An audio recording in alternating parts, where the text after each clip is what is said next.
السلام علیکم۔ سورۃ رحمان قرآن پاک کی وہ سورت ہے جو لفظ رحمان سے شروع ہوتی ہے، جس میں شروع سے آخر تک اللہ تعالیٰ کی صفات بیان کی گئی ہیں۔ یہاں پر ایک جگہ اللہ تعالیٰ فرماتے ہیں سورج اور چاند ایک ہی حساب کے پابند ہیں، تارے اور درخت سب سجدہ ریز ہیں، یعنی آسمان کے تارے، زمین کے درخت سب اللہ تعالیٰ کے قانون کے پابند ہیں۔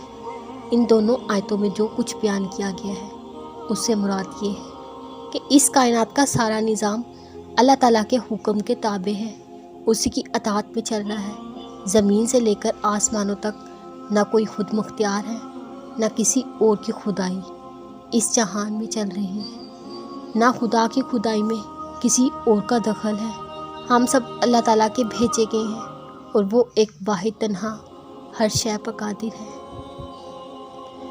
ہم اتنے کمزور نہیں ہوتے جتنا زندگی ہمیں بنا دیتی ہے۔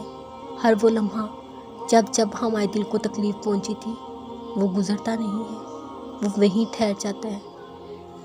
ہمارا دل بہت لمبی مسافت طے کر لیتا ہے، مگر اس عرصے میں وہ ایک تکلیف نہیں بھلا پاتا، ایسے جیسے درد دل کی دیواروں کے درمیان ہوا ہو، جیسے کورے کاغذ پر کالی سیاہی سے لکھا جائے، پھر اسے مٹانا پانا ناممکن ہوتا ہے، اور اگر زبردستی مٹانے کی کوشش کرو تو نیچے سے کاغذ کا ٹکڑا بھی پھٹ جاتا ہے۔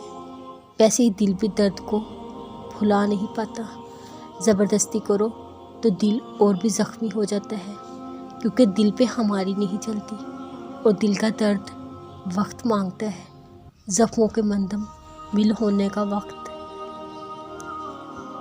ہم اپنے آس پاس لوگوں کی ہر چھوٹی بڑی کوتاہیوں کو معاف کر دیتے ہیں، مگر ماں باپ کو نہیں۔ ہم کسی باہر کے فرد پہ اپنی مرضی سے غصہ نہیں کر سکتے، مگر ماں باپ سے جب دل چاہے غصہ ہو جاتے ہیں۔ کوئی اور انسان ہمیں پیار سے منائے، ایک دو میسیج کر دے، ہم فوراً مان جاتے ہیں، مگر ماں باپ کے آگے اور زیادہ نخرہ دکھاتے ہیں۔ جس کو تم پیار کرتے ہو اس کے لیے تم اپنی سیلف ریسپیکٹ بھی بھول جاتے ہو، لیکن اگر غلطی ماں باپ سے ہو جائے ساری عمر سناتے ہو۔